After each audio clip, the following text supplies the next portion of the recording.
La grande majorité des items en inventaire sont créés par l'entremise de listes de prix.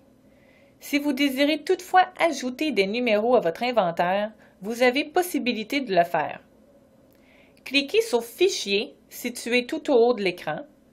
Positionnez votre curseur sur Inventaire et liste de prix et cliquez sur Inventaire et liste de prix.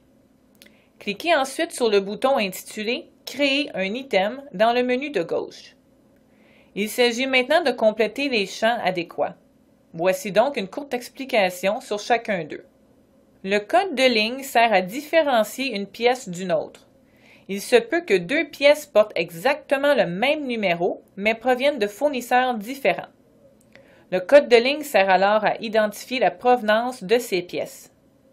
Vous avez la possibilité de sélectionner le code de ligne auquel vous désirez associer votre item en cliquant sur la petite flèche au côté du champ intitulé « Code de ligne ». Sélectionnez le code de ligne de votre choix parmi ceux présentés à l'écran ou procédez à la création d'un tout nouveau code de ligne en cliquant sur le bouton « Créer ».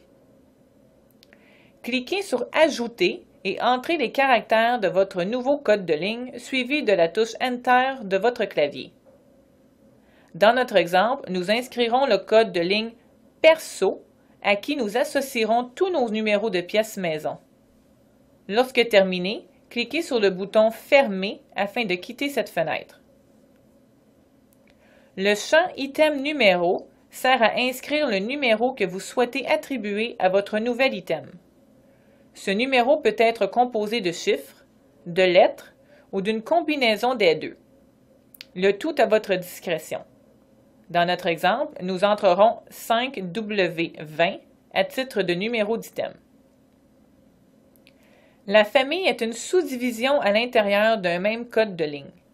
À titre d'exemple, pour le code de ligne ACD, qui contient des bougies de marque AC Delco, les numéros appartenant à la famille 01 sont des bougies d'allumage régulières, tandis que les numéros appartenant à la famille 02 sont des bougies de type platine. Avec une telle sous-division, les bougies d'allumage régulières appartenant à la famille 01 peuvent avoir une politique de prix différente des bougies de type platine appartenant à la famille 02. Cette fonction du logiciel devient très utile, notamment pour appliquer une tarification multiple sur les différents modèles de pneus. Veuillez noter que la fonction famille est facultative.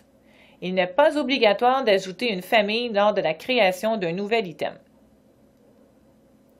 Le bouton Interchange permet d'associer un ou plusieurs items équivalents à un code de produit.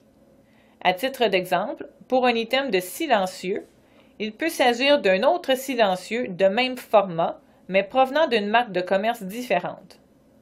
En cliquant sur le bouton Interchange, un tableau pourvu de deux tables s'affiche.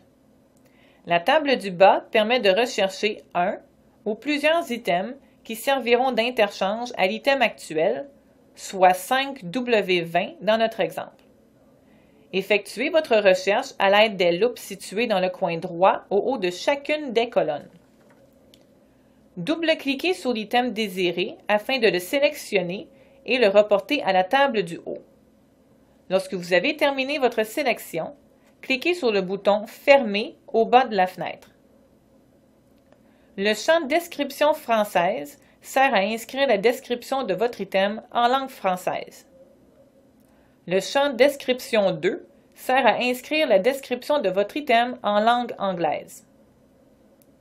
La remarque adjointe à la facturation vous permet d'inscrire un ou plusieurs commentaires en addition à la description de votre item. Ce ou ces commentaires s'inscriront automatiquement lors de la facturation de cet item.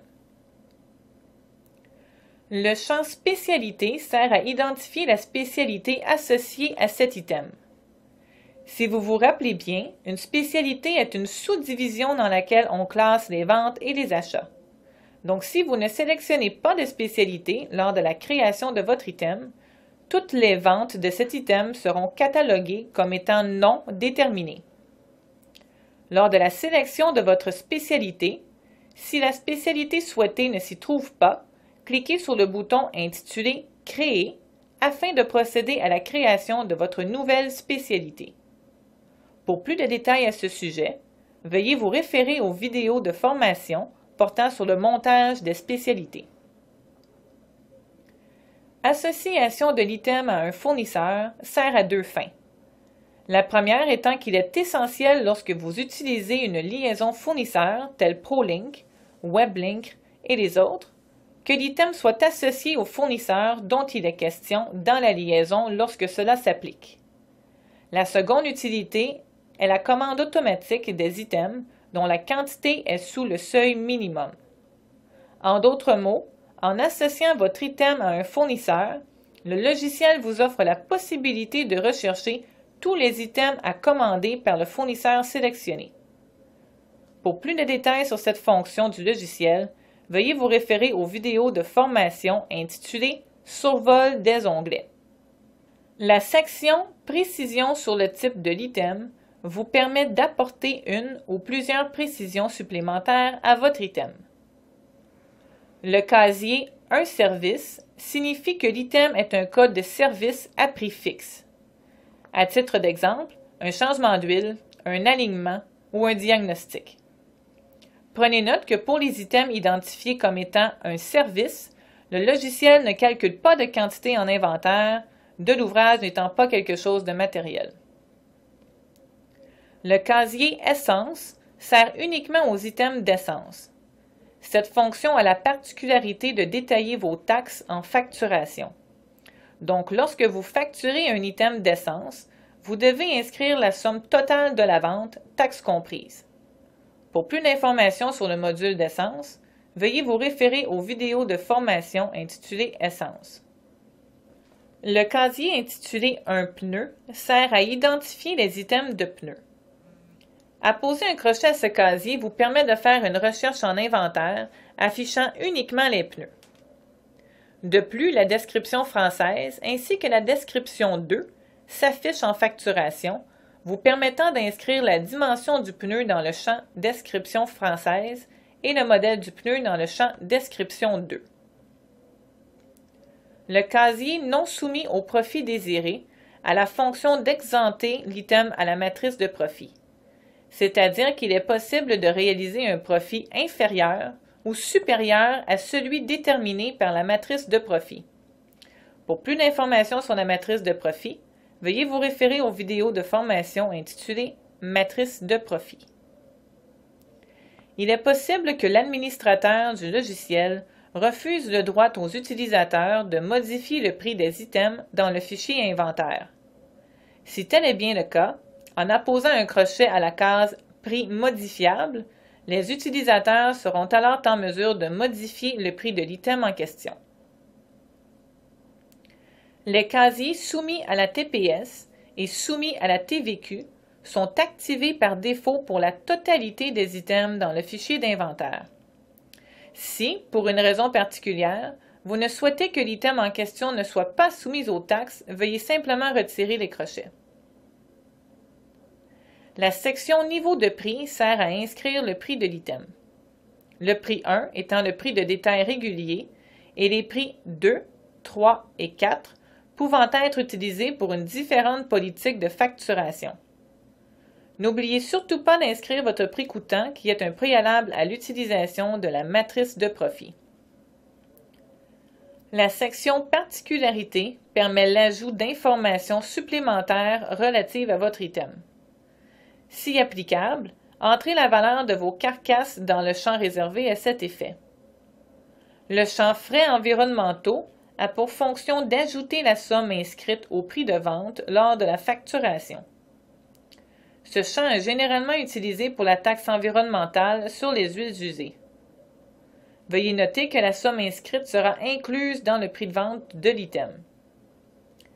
Le droit spécifique sur pneu est accessible uniquement si la case « Un pneu » a été activée pour cet item. Ce champ vous permet d'inscrire la valeur du droit spécifique sur pneu neuf, soit généralement 3 $. Le champ intitulé « Temps d'installation suggéré » vous permet d'associer du temps, donc de l'ouvrage, à votre item. Veuillez noter que ce temps ou cet ouvrage sera facturé selon le tarif horaire inscrit lors de la configuration préliminaire de votre logiciel. Ce vend en quantité de vous permet de facturer un item en plus d'une quantité. À titre d'exemple, si votre item est un pneu et se vend généralement en quantité de 4, entrez le chiffre 4 dans le champ réservé à cet effet. Lorsque vous facturerez cet item, un total de 4 pneus sera ajouté à votre facture au lieu d'un seul. La section Inventaire est accessible que si votre item est une pièce.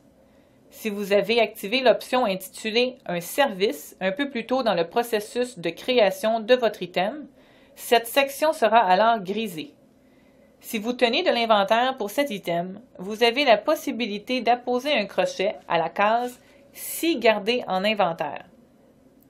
Notez que même si cette fonction n'est pas activée, votre item figurera sur le rapport d'inventaire si celui-ci compte des quantités en stock.